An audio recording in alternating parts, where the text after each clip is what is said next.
Oke, assalamualaikum dan sana orang awak dimanapun anda berada. Kembali lagi bersama saya, host yang insya Allah akan menjadi kondang dan fenomenal minimal di kota Payakumbuh dan tambahnya lagi nanti di daerah Timur Leste sana. Sebelum kita mulai, sebelum kita bincang-bincang dan sebelum kita perkenalkan bintang tamu, kita lihat dulu video berikut ini.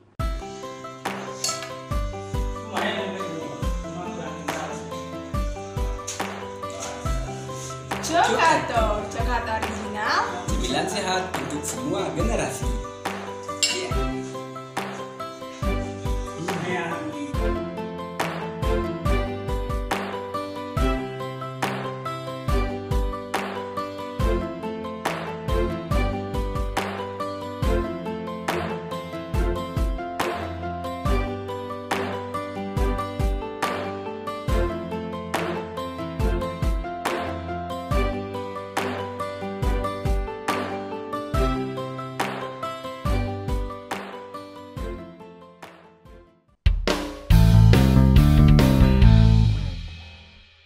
Oke, dan sana pemirsa Otaki, barusan sudah kita lihat video dengan banyak sekali ragam coklat. Tapi sebelum itu kita perkenalkan dulu bintang tamu kita pada hari ini. Seorang bapak yang sangat keren sekali, Pak Joni Saputra. Benar Pak ya? Ya, benar. Saya panggil ini Mama, Bapak, Abang atau apa ini? Bang Joni aja lah. Bang Joni, waduh. Abang Joni. Oke, Bang Joni. Barusan kan kita melihat video banyak sekali aneka coklat ya. Ini produksi dari mana ini Bang? Sebetulnya ini produksi kita Kota Payakumbuh. Kota Payakumbuh ya? Ya, tepatnya di Kelurahan Kapalokoto Ampangan. Kapalokoto Ampangan, Payakumbuh Selatan Bang ya? Keren Payakumbuh Selatan, banyak sekali ini ya. Ya, benar, Payakumbuh Selatan. Tepatnya di Kelurahan Kapalokoto Ampangan. Kapalokoto Ampangan ya. Ini nama pabrik atau pabriknya namanya apa ini Bang? Kalau brandnya kita pakai nama Cokato. Cokato, artinya? Cokato itu artinya coklat Kapalokoto. Bukan Bukan bahasa Jepang. Bukan bahasa Jepang Bukan kan? bahasa Bukan Jepang. juga Italiano ya? Bukan pula Italiano. Italiano, coklat Kapalokoto. Abang, kita ngobrol santai saja ini. Abang sudah sering ketemu pejabat-pejabat, jangan grogi dengan saya Abang. Abang kan sudah pernah ketemu presiden ya, pejabat-pejabat di Senayan sana ya. Ini sejarah dari Cokato ini kenapa Bang? Kenapa sampai menjadi coklat? Ini kan asal coklat itu kan dari buah kakao ya? Ya, kakao. Oke, nah Cokato yang di Kapalokoto Ampangan di Payakumbuh Selatan ini asal muasalnya gimana ini ceritanya Bang? Ya, sedikit sejarah ya atau profil dari kelompok itu sendiri. Pada mulanya kita dibantu bibit oleh Dinas Perkebunan Provinsi Sumatera Barat. Bibit ya? Ya, bibit. Tepatnya tahun 2006. Oh, udah lama. Udah lama. Kebetulan titik salur itu dipercayakan sama kelompok kami, kelompok tani Tanjung Subur, yang beralamat di Kelurahan Kapalokoto. Kapalokoto. Nah, zaman itu Kapalokoto, sekarang kan udah digabung jadi Kapalokoto Ampangan. Ditambah Ampangan ya? Ditambah Patanggo. Oke. Menurut instansi terkait, kami dianggap sukses dalam membantu proses program mereka. Oke. Akhirnya kita di tahun berikutnya 2007, Ya. 2008 sampai 2009 kita selalu dibantu bibit kakao oleh Dinas Provinsi Sumatera Barat. Ditanamnya bibit kakao itu di Kapalokoto. Itu di Kenagarian Aur Kuning. Oh, di Aur Kuning ya? Di Kenagariannya Aur Kenagarian Kuning. ya. Nah. Oke, kalau sekarang kan kelurahan ya. Nah, sekarang kan kalau Administrasi kota nih kelurahan ya. Administrasi Padahal itu kotanya nagari. kelurahan. Tapi waktu itu kan 4 kelurahan. Oke. Sawah Padang, Aur Kuning, Kapalokoto, Ampangan. Ampangan. Dengan seiringnya berjalan waktu, terjadi penggabungan kelurahan kayak Aur Kuning menjadi Sapadang Au Kuning. Padang Aur Kuning. Nah, Kapalokoto menjadi Kapalokoto Ampangan. Oke. Nah, 2009 pun mau 2010 kita juga mau dibantu. Ya. Nah, kebetulan saya juga sebagai ketua KTNA Kota Payakumbuh. Oke. KTNA itu kontak tani nelayan andalan. Artinya perwakilan penyambung lidah petani ke pihak pemerintah. Bukan penyambung lidah rakyat ya, bukan ya. Petani. Petani ya. Umumnya Payakumbuh itu plus minus kan 68% itu kan petani. Iya, pasti. Nah, jadi kita dipercaya oleh teman-teman kelompok tani untuk menjadi ketua KTNA Kota Payakumbuh. Oke. Nah, dalam beriring jalannya waktu 2010 itu kami berdiskusi dengan beberapa kepala kelurahan dan juga Dinas Pertanian Kota Payakumbuh. Kebetulan yang dibantu oleh Dinas Perkebunan 2006 tersebut sudah mulai kakaonya menghasilkan. Oh, sudah mulai berbuah. Sudah mulai berbuah. Oke. Karena udah 2010, 2010. Udah barang tentu kalau masih kita berbicara akan dibantu lagi bibit yang namanya Kota Payakumbuh, luasan lahannya itu terbatas. Iya, pastilah. Itu pun mungkin tidak ada lagi lahan yang bisa ditanami bibit kakao itu lagi. Bibit kakao ya. Tentu kami berpikir diadakanlah mungkin yang pertama mungkin di Payakumbuh atau baru sekali ini diadakan Ya. namanya Musrenbang Tan. Itu. Musrenbang Tan, Musyawarah Rencana Pembangunan Pertanian. Ini ada paketan ujungnya ya. Tan. Oke. Nah, difasilitasi oleh beberapa tokoh masyarakat dan juga instansi terkait. Akhirnya ya cukup lumayan yang hadir, mulai dari ketua KAN, tokoh adat, LPM dan juga waktu itu dihadiri oleh Kadis PU Kota Payakumbuh, juga Dinas Pertanian. Boleh katakan porsi lengkap lah. Dan alhamdulillah bapak-bapak kita itu tertarik dengan diskusi yang begitu berkembang. Oh gitu ya. Nah, tertarik dengan diskusi yang begitu berkembang di Musrenbang Tan tersebut. Saya adalah wakil dari petani. Saya berbicara tentang kakao waktu itu. Kenapa? Sebetulnya 2006 itu sudah dinobatkan oleh Pak Yusuf Kala, Sumatera Barat ini menjadi gerbang kakao untuk Indonesia bagian barat. Pintu gerbangnya ya. Nah, itu sudah kan waktu itu dicanangkan di Padang Pariaman. Makanya waktu itu pemerintah jor-joran untuk mengembangkan tanaman kakao secara Sumatera Barat. Nah, termasuk Payakumbuh, 50 kota dan daerah-daerah lainnya. Nah, jadi kami atau saya sendiri punya pemikiran mungkin agak lain. Ya. Kenapa?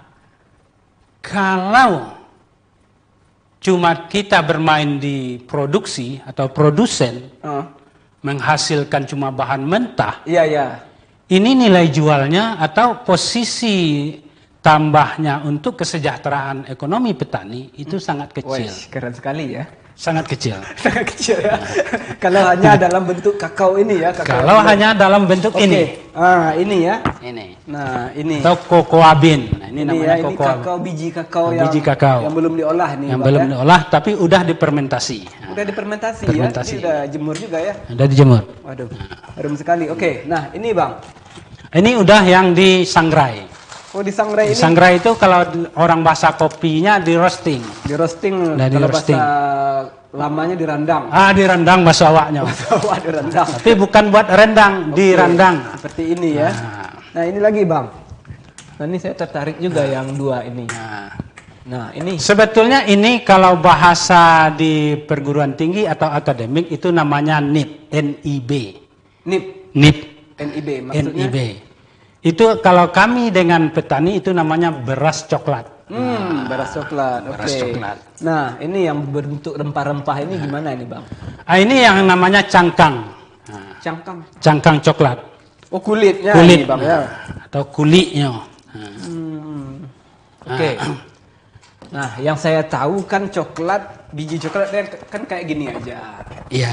Nah, akhirnya abang sama kelompok tani mengolah sampai sejauh ini dan juga sampai jadi bisa dikonsumsi. Dikonsumsi langsung ya. Iya. Nah, oke bang. Ini kan kalau ini saja dijual, ya, ekonomi masyarakat khususnya kelompok tani tidak akan meningkat jauh ya. Kalau langsung ini aja. Iya. Nilai tambahnya nggak ada. Nggak ada nilai tambah ya. Nggak ada. Semua orang bisa melakukan ya. Iya. Tinggal ambil coklat yang bulat itu, dikeluarkan bijinya, kemudian dijemur ya. Selesai. Nah, sampai akhirnya inspirasi untuk membuat coklat batangan, coklat bubuk ini gimana ceritanya, Bang? Lanjut tadi dari cerita Musrenbang Tan tadi. Musrenbang Tan. Kami mengusulkan ke pemerintah kalau bisa ada pengolahan kakao menjadi coklat di Kota Payakumbuh. Oh, oke. Tapi bukan untuk pribadinya si Bang Joni. Oke. Untuk kesejahteraan kita bersama. Petaninya. Dan sampai sejauh itu yang saya tahu pabrik coklat di Kota Payakumbuh kan baru itu. Baru ini. Oke. Nah, ini menarik, Bang. Lanjut, Bang. Diusulkan kepada pemerintah. Iya. Waktu itu karena di Musrenbang Tan tersebut hadir Dinas Pertanian, yang namanya kami kelompok tani tentu masalah pembuatan proposal kami nggak akan kurang paham lah ya. Kurang paham, dibantulah oleh dinas terkait kayak Dinas Pertanian. Akhirnya dia usulkan untuk ke provinsi. Untuk alat pengolahan kakao menjadi coklat. Oke, nah ini Bang, ada yang sedikit mengganjal di hati saya. Kenapa senekat itu Abang dan teman-teman mengusulkan untuk mengolah kakao menjadi coklat? Apakah sudah ada yang berpengalaman sebelumnya? Ini menarik sekali. ya, kenapa tiba-tiba ya? Kepedean ini kayaknya. Oke, nggak apa-apa Bang, lanjut aja, nggak apa-apa. Angkat aja nggak apa-apa. Assalamualaikum Pak Teh. Salam. Pada lain suara. Konsep dulu. Oh, ndak iko sodang jo TV denai. Beko lawak ngecek Pak Teh deh. Hanya sodang shooting jo TV denai. Lihat coklat di rumah. Lai. Assalamualaikum. Waalaikumsalam.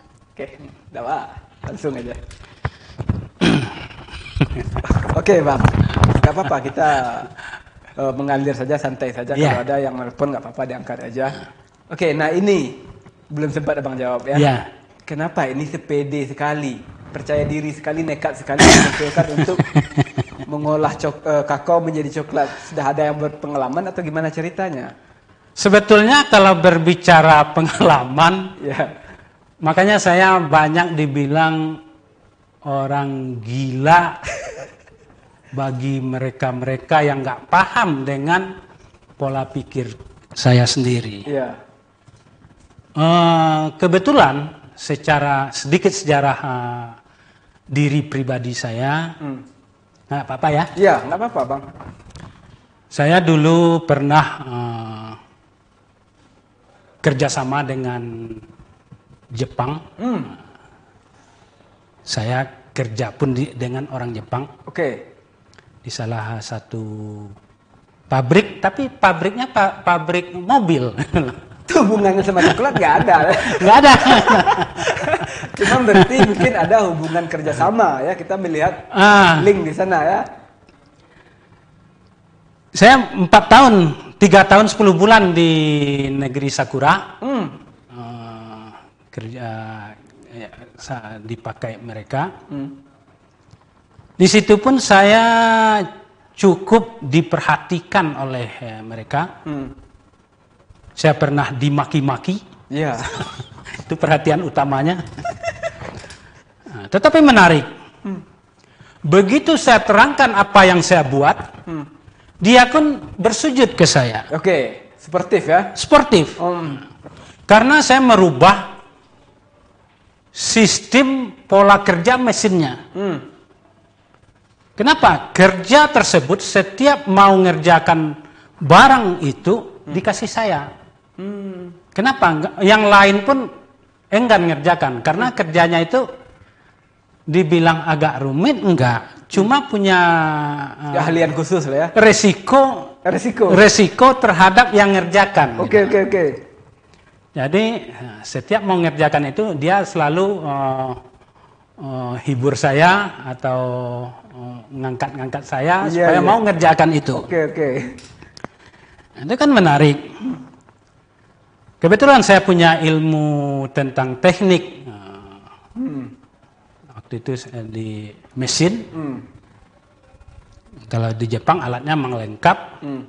Itu sebetulnya barang tuh yang saya kerjakan kecil. Cuma melaskan mur ke salah satu tempat yang sangat rumit gitu. Untuk ngelaskan itu perlu alat bantu. Alat bantu itu dipegang, udah pas, baru ditekan. Namanya las titik. Atau mesin spot namanya kalau untuk di situ. Mobil ini kan semua dimainkan dengan las titik itu kan pakai apa? Jadi itu dipegang. Ini dialiri oleh aliran panas ke tangan ini. Paling-paling 5 biji selesai, itu tangan ini udah harus direndam.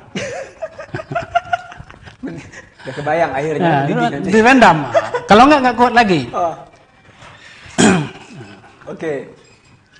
Akhirnya saya temukan alat. Jepang itu karena disiplin kerjanya sangat luar biasa. Orang makan, saya nggak ikut makan. Sebetulnya nggak boleh kalau di Jepang. Tidak boleh. Kalau istirahat ya istirahat. Oke. Akhirnya orang istirahat, saya ngidupkan mesinnya. Saya rubahlah alat ini, saya bikin salah satu alat untuk bisa dipakai tidak dipegang lagi oleh tangan. Oh gitu. Bisa langsung nempel sama mesin. Saya coba. Begitu selesai istirahat siang, saya ditemui oleh bosnya. Kalau Sacho, bahasa Jepangnya Sacho, bos. Iya, Sacho. Dia tanya, karena di Jepang, seandainya kita datang hari ini, besok kita dilayani, dikasih makan, kalau di perusahaan di mana duduk awal kursi dan meja kita, sampai kapanpun kita harus makan di situ. Itu meja kita. Oke. Itu hebatnya Jepang. Sekarang kan, kalau sekarang saya duduk sini, besok kalau memang ini udah meja saya dan kursi saya, harus duduk di situ terus apa yang untuk makan. Nggak boleh pindah-pindah. Nggak boleh pindah-pindah. Menarik sekali Jepang ya. Kalau kita mungkin di Indonesia ya ada oknum-oknum ya yang suka pindah-pindahin kursi ya ketika tapi kita break dulu saja. Kita break sejenak.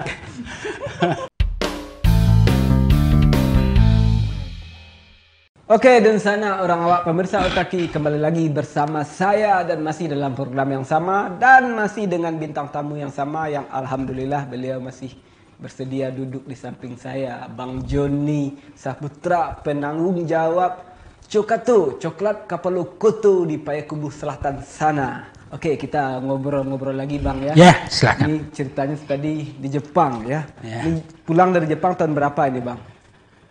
Kita pulang dari Jepang 1993. 1993 ya? Kita ke Jepangnya 1989. 89 ya, lebih kurang 4 tahun ya di sana ya? Lebih kurang 4 tahun. Oke, ini Bang, apresiasi apa yang diberikan oleh bos Abang waktu Abang bisa membuat alat yang tidak usah dipegang oleh tangan? Waktu itu saya karena merubah pola mereka, secara prinsip mereka itu sangat kurang setuju. Kurang setuju ya secara prinsip ya? Secara prinsip waktu itu. Soalnya mereka disiplinnya tinggi ya? Disiplinnya tinggi. Dia bilang, nggak akan kalah otak orang Jepang oleh otak orang Indonesia. Oke. Ini kan kurang baik bunyinya. Baik ya. Ya, jadi saya bilang, Jepang sesuatu yang mau dia kerjakan, contoh buat masang mur, nah, itu dibuat satu tes, ada alat ukur kekuatan mur sekian tuh, misalnya 900 kilo, dicek 900 kilo nggak lepas, lewat 900 kilo baru lepas, lepas atau tanggal. Nah, kalau kita pasang mur 10, itu harus cocok dengan baut 10. Tidak boleh, masuknya itu harus pas ya? Pas, nggak bisa agak sendat masuknya, itu belum lolos, dia perbaiki lagi. Berarti itu memang profesional ya? Profesional. Nah, tetapi kekuatan yang saya buat waktu itu yang masang ya mur 10 juga, kekuatannya 1 ton 100. 1 ton 100. Baut masuk, kerja cepat. Dia ngotot. Waktu saya tes, ini nggak masalah Sacho. Kenapa? Kekuatannya 1100, baut masuk. Kecepatannya 10 kali lipat dari yang Anda ajarkan sama saya. Oke, dari yang sebelumnya. Dari yang sebelumnya. Mereka waktu ajarkan itu dengan sistem mereka, itu kekuatan memasang mur itu cuman per jam 35 biji. 35 biji. Dengan sistem saya, itu 400 sampai 600 biji per jam. Kaget mereka. Oke. Awalnya mereka nggak menerima. Nggak menerima. Ini kayak ada di suatu negara nih Bang ya, kita ngasih ide nggak diterima. Ketika kita pergi ya mereka pakai. Kalau dia nggak, dia orangnya memang luar biasa. Begitu saya tes, saya suruh datang ke Jimuso, kantor. Jimuso, kalau bahasa mereka kan Jimuso, kantor. Datang kantor. Di kantornya dia minta maaf sama saya. Berarti Abang ke kantor presentasi udah dia ngomong dulu. Maaf ya, saya memang salah, berarti kamu benar. Ntar kita pesta malam. Nah, ini kalau Jepang dia, gitu. Dia hargai kita. Hargai ya. Diundang, ntar kamu pulang jangan naik bis perusahaan. Naik Nissan Presiden. Waktu itu terkenal di Jepang tuh Nissan Presiden. Ya, oke. Nah, dengan saya. Menarik. Jadi waktu itu benar-benar dihargai kita. Dihargai. Inisiator ya, pembuat. Inisiator, ya. Memang dihargai. Ada juga di suatu tempat Bang. Ini kalau ada di suatu tempat, yang lain yang cari numpang. Misalnya Abang yang bikin ini, tapi yang pencitraan beda lagi. Itu nggak boleh. Kalau mereka yang saya temu, yang saya dapat waktu itu tidak. Pantang sekali itu ya. Pantang sekali. Oke. Saya diundang ke rumahnya. Kebetulan yang boleh dimakan Bang ya? Boleh ya. Kita cicipi, kita tapi bilang nyantai kan? Iya nyantai. Kalau nyantainya harus makan coklat. Nah, karena coklat memang untuk rileks. Iya. Waduh, rileks ya. Rileks. Oke. Orang stres harusnya, depresi harusnya makan coklat. Iya, saya sering stres nih Bang. Apalagi di root kita itu sering stres. Ya suruh di rootnya makan. Nah ini coklatnya. Itu milk coklat. Ini dark 80%. Woi, dark. Kalau itu milk. Milk coklat ya. Nah, tapi agak manis. Ada susu ya. Nah, ada susunya. Ada susunya ya. Tapi makan coklat nggak boleh sebetulnya dikunyah. Nggak boleh ya? Kalau ingin apanya memang dihisap ya? Dihisap. Kayak permen. Aduh. Saya udah yang itu yang dark itu agak pahit tuh dikit kan? Nggak pahit dikit. Agak pahit. Itu yang dark 80%. Hidup saya memang agak pahit Bang. Hidup perlu pahit. Perlu ya? Perlu pahit. Kalau langsung manis dia nggak akan enak. Oke, Bang. Kita lanjut ya sambil nyemil Bang ya. Abang kan udah pulang dari Jepang ini. Ilmu apa yang Abang bawa dari Jepang ini? Pengalamannya. Sebetulnya yang jelas itu disiplin diri sendiri. Disiplin ya. Bangun pagi. Apapun sebetulnya bangun pagi, pola kerja, pola makan ya. Pola makan. Nah, dilemanya di sini, ini maaf. Boleh saya sampaikan? Boleh. Boleh. Disiplin diri masyarakat pada umumnya di kita itu masih jauh. Jam karet. Masih jauh. Undangan jam 7, datang jam 9. Jam 9. Nah, tadi saya memang agak terlambat, tapi pagi saya udah nelpon ke Pak Direknya. Ya, udah. Nah. Kalau abang nggak apa-apa. Enggak, karena dia janjinya 10, tapi waktu sebelumnya kami kan ngomong, ini pasti atau enggak kan gitu. Makanya saya telepon balik. Nah, kebetulan dia mungkin baru belum bangun. Dia telepon balik, saya udah di lokasi kerja. Oke. Baru saya balik lagi gitu. Lambat dikit nggak masalah. Nggak masalah. Nah, salah satu untuk merubah pola hidupnya kita, terutama kami petani, itu tidak lepas dari produktifnya jam kerja. Ya, masyarakat kita biasa manja.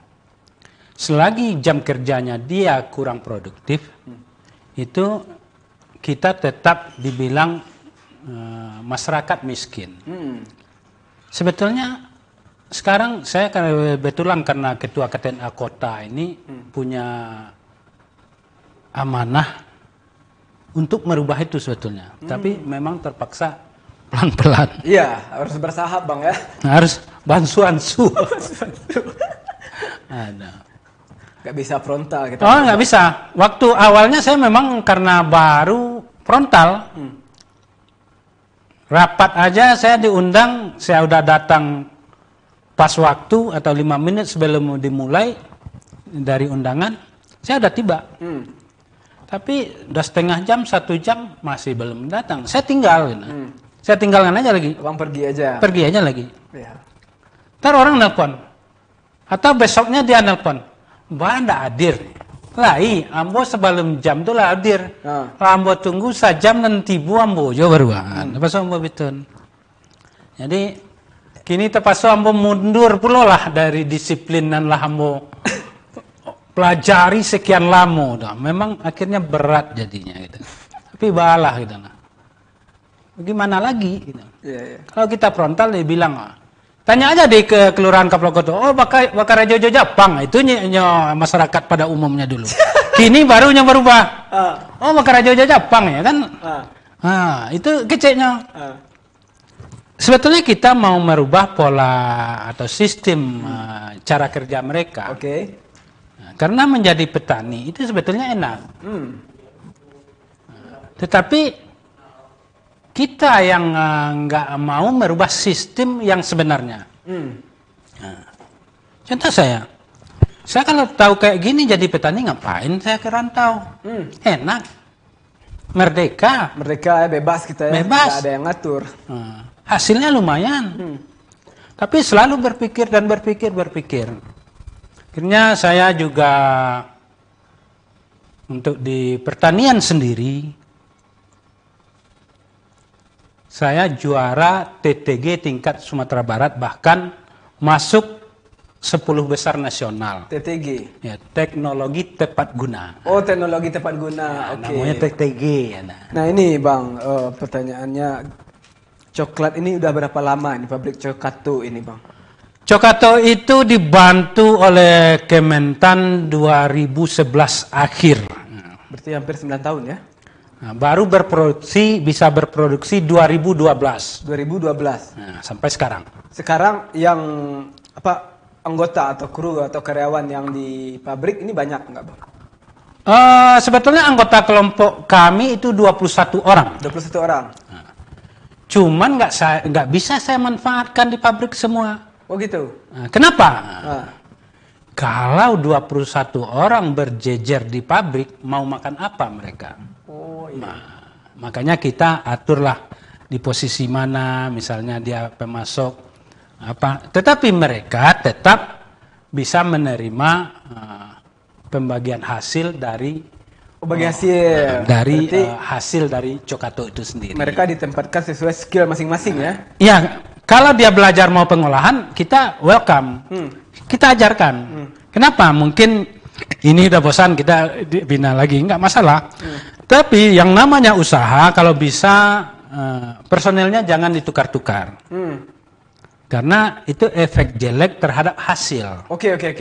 Lain kakuk, lain nasi ya Bang. Lain kakuk, lain nasi ya. Itu. Menarik ya. Menarik. Walaupun bahan sama. Beda-beda. Iya. Sama lah aja orang mambe randang. Nan kunyi, nan karambi, nan aponya. Lah diaduk. Rasanya juga beda-beda. Beda ya. Dagingnya sama daging itu. Ya. Karena SOP yang mereka lakukan itu beda-beda. Standar operasional. Standar operasional produk. Oke. Atau produksi. Ini keren sekali Abang ya, dari public speaking ya, dari tutur katanya. Ini Abang kan sering ini ya, katanya sering menjadi narasumber. Bahkan sampai di jam kerja presiden juga Abang pernah ya. Ini gimana? Ya kebetulan 2016 kami salah satu peraih produk pertanian berdaya saing tingkat nasional. Tingkat nasional. Saya temukan sistem pola tanam untuk jagung. Untuk jagung. Ya. Oke, kita break sejenak karena azan.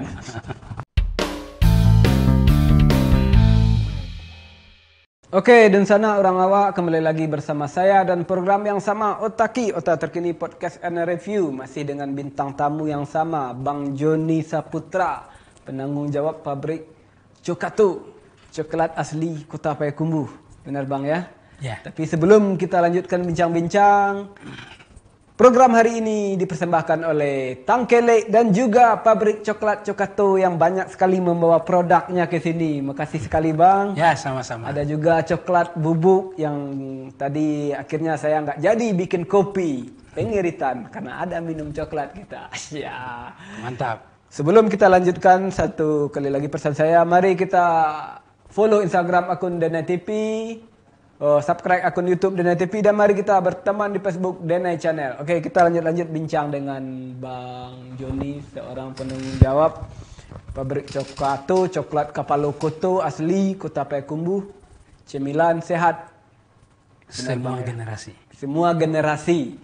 Abang Joni ini ternyata sangat panjang sekali prosesnya, dari Jepang sampai kembali lagi ke Indonesia membangun pabrik coklat dengan nekat, dengan percaya diri sekali, sehingga telah diakui oleh pusat, provinsi, dan diundang beberapa kali sampai Presiden RI, Bapak Jokowi mengundang, benar Bang ya?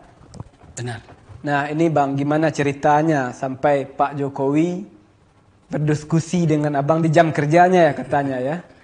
Ya, kebetulan di waktu itu Indonesia ini kan ada program UPSUS Pajale, upaya khusus perlakuan untuk padi, jagung, dan kedelai. Jagung dan kedelai. Ya, karena kita target dari pemerintah kita sebetulnya swasembada, tidak impor lagi. Karena dengan begitu luasnya lahan yang ada di negara kita, kenapa tidak kita manfaatkan secara maksimal? Kita negara agraris. Sangat riskan sekali kalau kita masih mengimpor barang-barang agri, barang-barang produk pertanian. Dari luar ya? Dari luar. Harusnya ini yang harus kita manfaatkan. Kebetulan saya juga peraih produk pertanian berdaya saing waktu itu untuk sistem penanaman budidaya jagung. Jadi semua tertarik. Nah, kebetulan kita bisa 4 kali panen 1 tahun. 4 kali 4 kali satu tahun. Berarti Kalau cuaca 3 bulan ya? Nah, sebetulnya umur jagung untuk wilayah Kapalokoto itu dengan ketinggian 540 dpl dari permukaan laut ya. Ini hafal Abang ya. Nah, jadi itu memang masa panennya berkisar di 4 bulan. 4 bulan ya.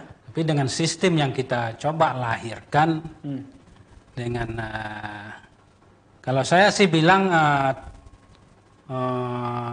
tanam jagung sistem TOT, sistem tersembunyi. Sebelum panen ini udah ditanam lagi sebetulnya. Sebelum panen sudah ditanam? Sudah ditanam lagi. Oke. Jadi kadang-kadang waktunya tetap 4 bulan. Nah, tetapi sebelum ini dipanen ini udah udah bertunas ya? Udah ada lagi di bawahnya gitu loh. Jadi ini memang aneh. Sebetulnya kalau udah kita laksanakan, udah nggak aneh lagi sebetulnya. Nah, apalagi kalau didukung dengan cuaca yang baik. Oke. Itu sebetulnya. Makanya tertariklah Kementerian Pertanian dengan Bapak Presiden. Nah, kita dikasih penghargaan sebagai produk pertanian berdaya saing. Nah ini Bang, dari coklat apa saja penghargaan yang sudah diraih Bang? Dari coklat sendiri, kami bergerak 1 tahun, kita udah peraih produk pertanian berdaya saing tingkat nasional. Tingkat nasional? Iya. Tingkat nasional, Tingkat 1 tahun. Ya? Nggak level ya, kota sama provinsi ya, langsung nasional lompatnya. Baru 1 tahun, 2013. Oke.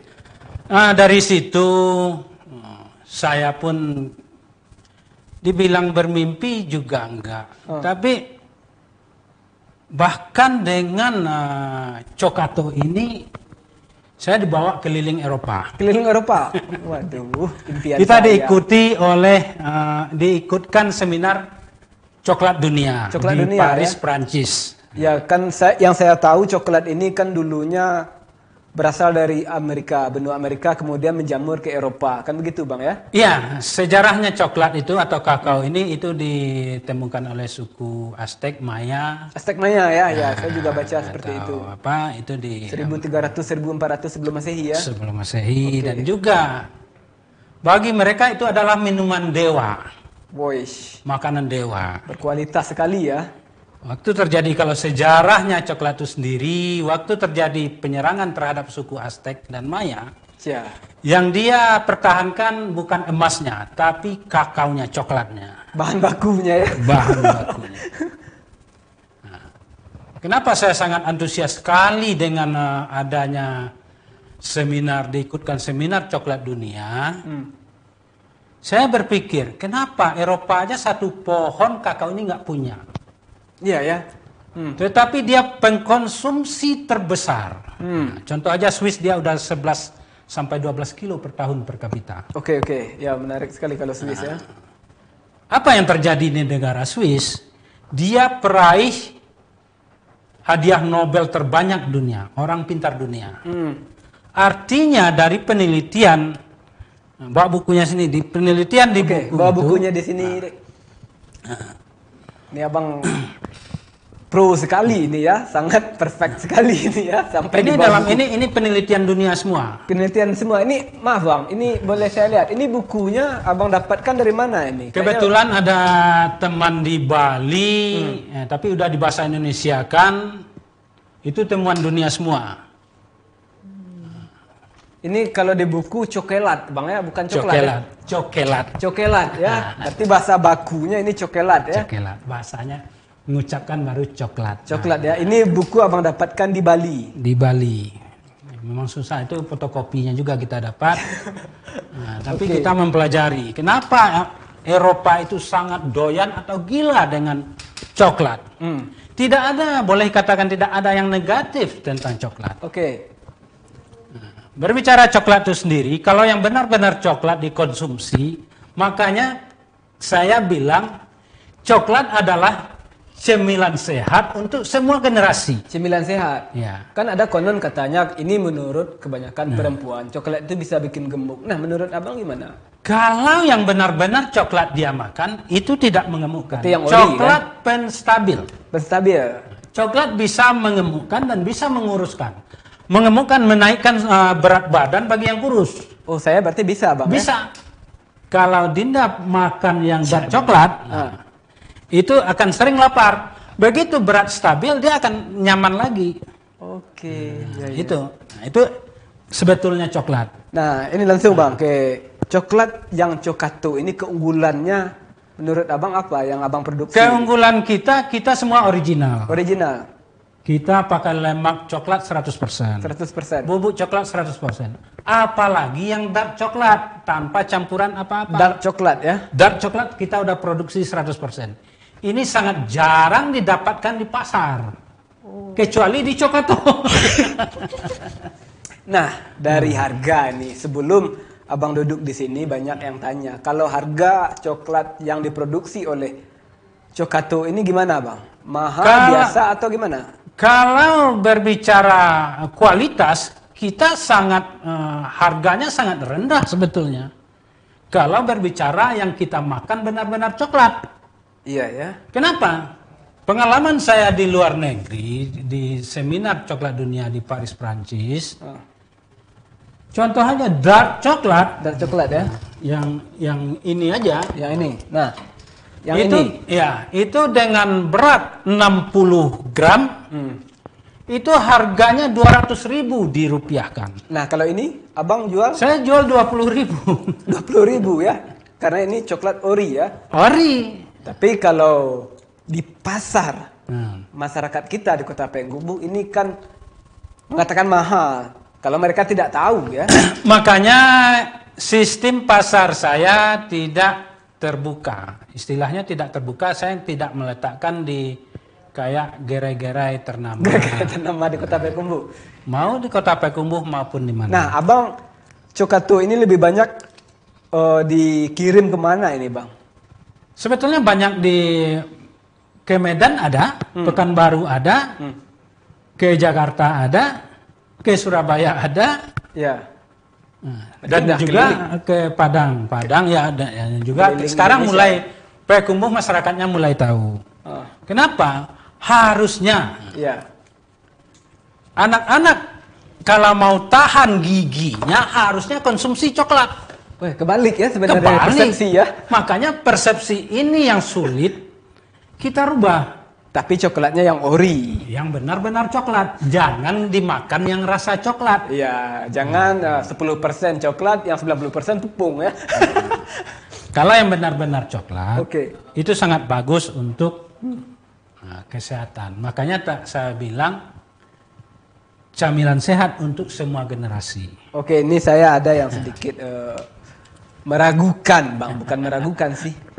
Kenapa ini cara promosi abang sehingga coklat abang sampai ke pusat, sampai dikirim ke se-Indonesia, sampai Pak Jokowi tahu, Kementerian tahu, gimana abang trik marketing promosi abang?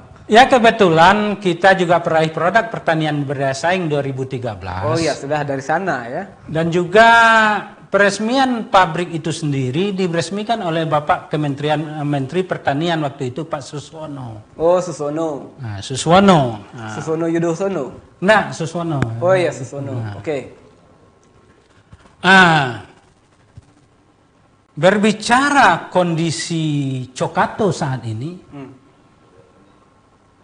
boleh dikatakan yang cukup aktif yang dibantu masih kita. Apapun acara mau tingkat kabupaten kota, provinsi mau nasional kita tetap diikutkan. Ini maaf nih, dijadikan anak mas lah. Dibilangkan jadi anak mas, memang kita ada bukti nyata. Kita membuktikan ya. Bukan karena IP. IP itu kalau bagi saya ilmu penjilat. Saya kira ini indeks prestasi.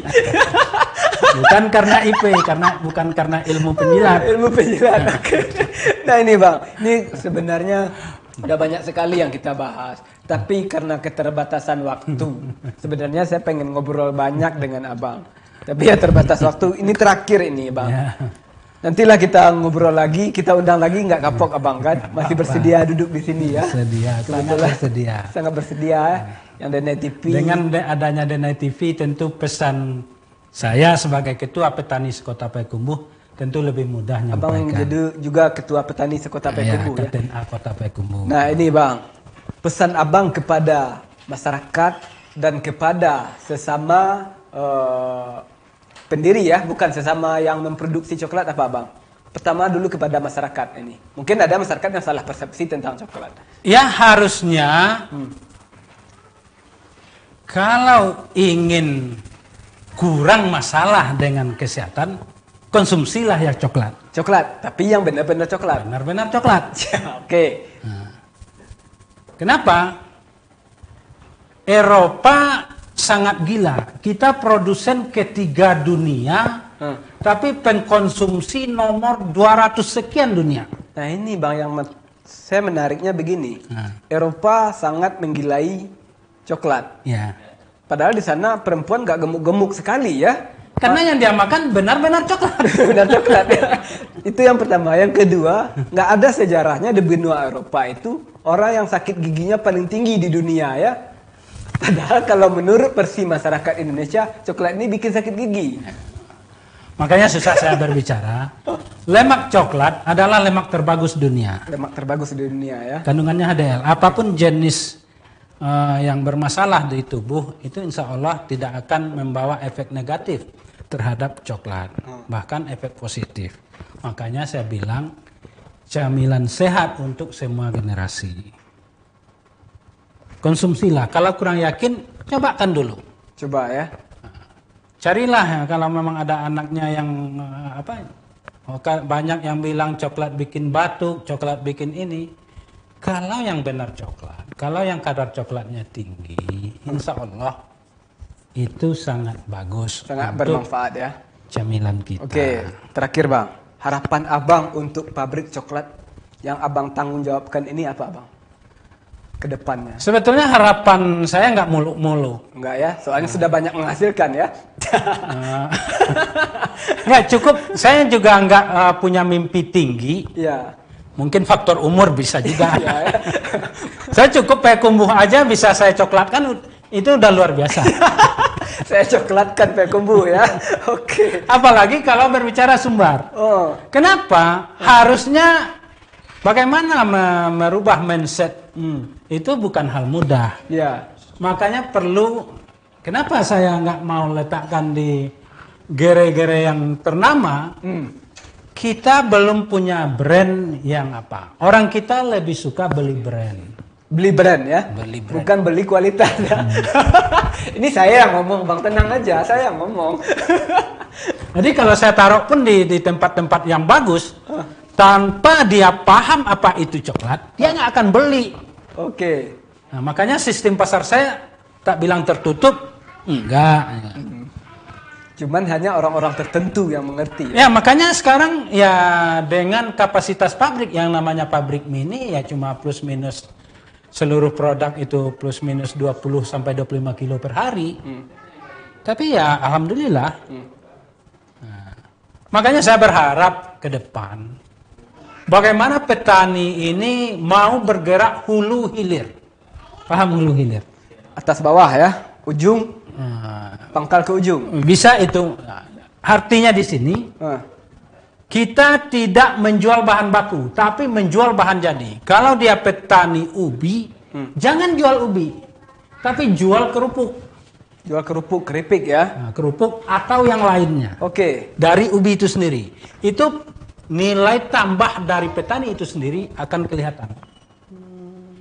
Berarti intinya kita bahan baku lalu kita jadikan bahan jadi ya. Bahan jadi itu yang kita jual. Oke. Jangan dijual ubi juga. Makanya saya bilang tadi, kalau segini jangan dijual kakao juga, tapi juallah coklatnya. Gitu. Iya ya. Ini sekilo paling 20.000 ya. Ya 30 ribuan lah. 30 ribuan. Nah, tapi ini yang dark coklat 100%. Saya udah jual 400 sampai 500 ribu per kilo. Ini jelas-jelas saja. Jelas ya. Kita tuduh poin aja Bang ya. Ya makanya kepingin kita supaya generasi muda, harapan kami, harapan tadi ya. Ya. Harapan saya bagaimana generasi muda itu tertarik jadi petani. Beberapa pertemuan yang saya hadiri mulai dari tingkat kabupaten kota sampai nasional. Pada umumnya generasi petani itu udah kepala 5. Gimana negara 10 atau 20 tahun ke depan? Ya. Siapa yang mau ngolah lagi lahan? Iya. Kalau generasi seumur Anda atau yang lain-lainnya itu nggak mau jadi petani. Oke. Nah, jadi ini yang perlu. Nah, apa triknya? Dia harus paham hulu hilir.